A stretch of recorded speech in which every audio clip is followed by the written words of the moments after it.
มา เข้าอู่ซ่อมแปลงไว้นี่ก่อนเก็บออกงานรถก็เริ่มควรไหลแล้ว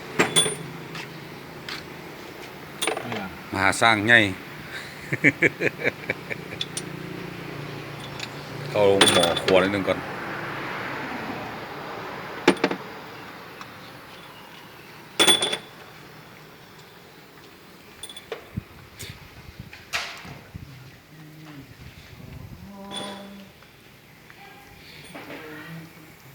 จากหมูกึ่งสร้างอ่อน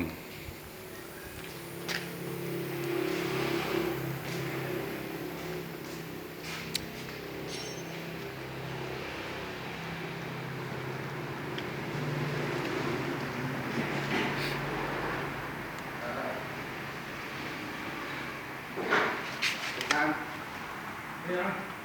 และใช่แล้วนี่คือมาชุบเลยมาเขาจะแก่ละอันจะป้อนอันตาชุบอันนี้นะบ้าๆนี่นะชุบนะชุบบ้าๆเลยไม่เคยดูฝ่าชุบไม่แล้วก็นี่เขาเบาใส่เลยดูไป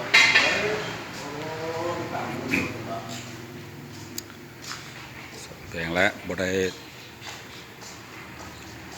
ออกงานโดนแล้วรถก็เริ่มซ่อแล้ว